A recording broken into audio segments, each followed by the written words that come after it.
কাঁঠালের খোসা ফেলে দিচ্ছেন? কাঁঠালের খোসার এই রেসিপি দেখার পর কাঁঠালের খোসা আর ফেলে দিবেন না। এই রেসিপি একবার হলো ট্রাই করে দেখতে পারেন। নমস্কার বন্ধুরা, অমৃতা কুকিং চ্যানেলে সবাইকে স্বাগত জানিয়ে আবারও হাজির হয়েছি। তো যে সকল বন্ধুরা ইউটিউব চ্যানেল থেকে দেখছেন তারা প্লিজ চ্যানেলটাকে সাবস্ক্রাইব করে আমার পাশে থাকবেন, আর যারা ফেসবুক থেকে দেখছেন তারা পেজটাকে ফলো করে রাখবেন, লাইক দিয়ে ভিডিও দেখা শুরু করবেন। তো চলো রেসিপিটি শেয়ার করা যাক। এখানে দেখুন বন্ধুরা, নিয়ে নিয়েছি কাঁঠাল। তো আজকে আমি কাঁঠালের এই খোসা দিয়ে কিন্তু একটি দারুণ রেসিপি শেয়ার করব। আর এই যে দেখুন বন্ধুরা, এখান থেকে আমি কাঁঠালগুলো কিন্তু এইভাবে বের করে নেব। তো আজকে আমার এই কাঁঠালের এইগুলো দিয়ে কিন্তু রেসিপি হবে না বন্ধুরা, আজকে হবে কাঁঠালের খোসা দিয়ে একটি দারুণ রেসিপি করে দেখাবো আপনাদের সঙ্গে। স্কিপ না করে পুরো রেসিপিটি দেখবেন, ভালো লাগবে। তো প্রথমে আমি এই কাঁঠালগুলোকে কিন্তু বের করে নিলাম। এই যে দেখুন কতগুলো কিন্তু হয়েছে এগুলোকে। তো প্রথমে আমি একটা ছুরি নিয়েছি, ছুরি দিয়ে একটু এভাবে দেখুন কেটে কেটে নিচ্ছি, কারণ কোনোটাই কিন্তু আমি দেবো না। এই যে এইভাবে আমি কেটে কেটে নেব। এখানে কিন্তু খোসা সমেত দিতে পারবেন, তবু কিন্তু এইভাবে আমি খোসাটাকে ছিঁড়ে নিলাম, কারণ সুবিধা হবে তার জন্য। খোসা সমেত দিতে গেলে কিন্তু অনেকটাই বেশি হয়ে যাবে, আর কড়াইটা কিন্তু ভর্তি হয়ে যাবে। তার জন্য কিন্তু এইভাবে আমি একটু ছুরি দিয়ে কেটে কেটে নিচ্ছি। এটা কিন্তু খুবই সুবিধা হবে, তার জন্য কিন্তু এইভাবে করে নিলাম। খোসা থেকে কিন্তু এগুলো আমি চেঁচে নিলাম, আর এই যে দেখুন খুব ভালো করে কিন্তু এইভাবে চেঁচে নিয়েছি। তো দেখুন কতগুলো কিন্তু হয়েছে বন্ধুরা, এইভাবে কিন্তু খুব ভালো করে চেঁচে নিয়েছি। দেখুন আমি একটা কড়াই বসিয়ে নিলাম। তো দেখুন কাঁঠালের সে খোসা সমেত কিন্তু এইভাবে দিয়ে দিচ্ছি। যে কাঁঠাল থেকে খোসা থেকে যেগুলো আমি বের করে নিয়েছি এইগুলোকে খুব ভালো করে কিন্তু ফুটিয়ে নিতে হবে। তো এইগুলোকে আমি খুব ভালো করে কিন্তু একটু ফুটিয়ে নেব। আর খোসাটাও কিন্তু দিতে পারবেন, খোসাটা দিলেও কিন্তু খুব ভালো হবে। তো যেহেতু খোসাটা অনেক বড় হয়ে গেছে বন্ধুরা, ছোট ছোট করে কেটে কেটে কিন্তু দিয়ে দিতে পারবেন। তো আমি খোসাটা দেবো না আজকে, তো আজকে এই ভুতি দিয়েই কিন্তু করব। তো দিয়ে দিচ্ছি ঢাকা, ঢাকা দিয়ে খুব ভালো করে ফুটিয়ে নেব।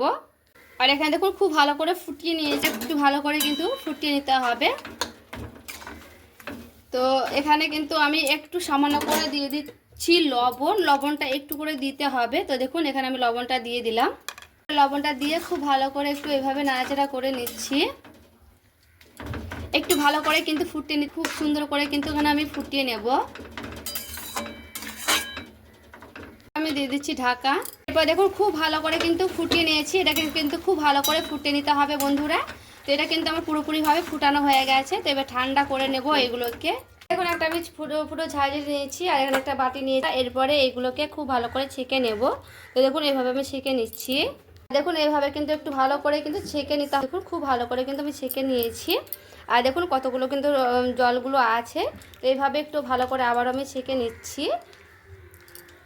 নিয়ে নিয়েছি লেবু। তো এখানে আমার কিন্তু লেবু লাগবে। এখানে আমি একটা গোটা লেবু দিয়ে দিব। এখানে দেখুন লেবুটা কত বড় কিন্তু আছে। তো এখানে আমার কিন্তু লেবুটা একটু বেশি লাগবে। তো দেখুন লেবুটা আমি এখানে কেটে নিচ্ছি খুব ভালো করে। তো এইভাবে পিস পিস করে কেটে নেব প্রথমে। তো এখানে দেখুন খুব ভালো করে কিন্তু লেবুটা আমার কাটানো হয়ে গেছে। তো এখানে কিন্তু আমি খুব ভালো করে লেবুটা কেটে নিয়েছি। আমি খুব ভালো করে কিন্তু ধুয়েও নিলাম। কড়াইটা আবার কিন্তু নিয়ে চলে এসেছি, আর দেখুন সেই জল ছাকানোটা নিয়ে চলে এলাম, কাঁঠালের খোসা ছাকানোটা। এরপরে খুব ভালো করে এখানে আমি ফুটিয়ে নিচ্ছি। তো দেখুন এখানে কিন্তু খুব ভালো করে ফুটিয়ে নিতে হবে এটাকে। ফুটিয়ে ফুটিয়ে একটু আমি ঘনত্ব করে নেব এটাকে। তো খুব ভালো করে কিন্তু এখানে আমি ফুটিয়ে নিচ্ছি। এখানে দেখুন এক বাটি ভর্তি ভর্তি নিয়েছি চিনিটা কিন্তু একটু বেশি করে দিতে হবে, যেন মিষ্টি হয় সেরকম কিন্তু। তো যে যেমন মিষ্টি খাবেন, খুব একটা বেশি মিষ্টি হলে কিন্তু বেশি চিনি দিতে পারেন, আর হালকা মিষ্টি হলে কিন্তু কম চিনি দিতে পারেন। তো এরপরে চিনিটা দিয়ে খুব ভালো করে আমি ফুটিয়ে নিচ্ছি। এখানে আমি চিনিটা কিন্তু খুব ভালো করে এখানে দেখুন ফুটিয়ে নিচ্ছি, একেবারে কিন্তু গলিয়ে নিতে হবে চিনিটাকে। এরপরে আমি লেবুটা দেখুন খুব ভালো করে চিপে নেব। এখানে আমি লেবুটা কিন্তু গোটাই দেবো বন্ধুরা, একটু ভালো করে কিন্তু চিপে নিচ্ছি রসটা। এটা কিন্তু আগে থেকে একটু চিপে নিয়ে কিন্তু করে নিতে পারবেন খুব ভালো করে।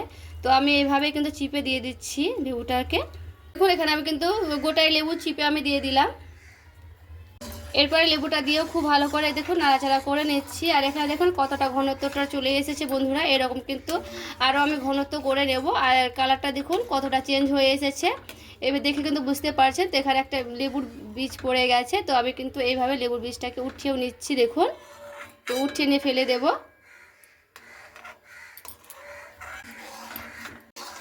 আর এখানে দেখুন নাড়তে নাড়তে কিন্তু খুব সুন্দর একটা ঘনত্ব চলে এসেছে বন্ধুরা। এই যে দেখুন কি সুন্দর কিন্তু ঘনত্বটা চলে আসছে। আর এখানে আমি যত ঘন করব, জালটা কিন্তু একটু বেশি করেই দিতে হবে। যত বেশি জাল দেবো তত কিন্তু ঘনত্বটা এইভাবে চলে আসবে।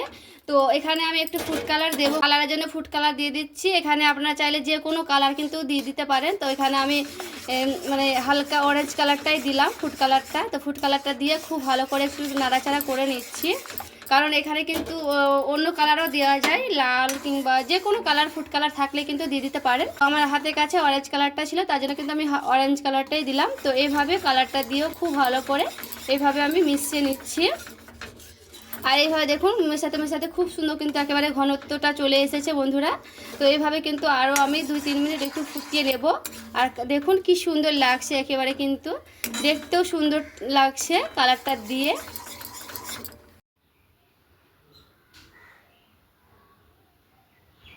আর এই যে দেখুন খুব ভালো করে কিন্তু ফুটিয়ে নিয়েছি, এরকম কিন্তু টকবক করে ফুটিয়ে নিতে হবে। এই যে দেখুন কি সুন্দর লাগছে, একেবারে কিন্তু ফুটিয়ে খুব ভালো লাগছে দেখতে। তো এইভাবে আমি কিন্তু খুব সুন্দর করে ফুটিয়ে নিয়েছি। তো এটাকে এবার আমি নামিয়ে নেব, একটা বাটিতে নামিয়ে নিচ্ছি, তারপরে দেখাচ্ছি। গ্যাসটাকে আমি এখানে বন্ধ করে দিলাম।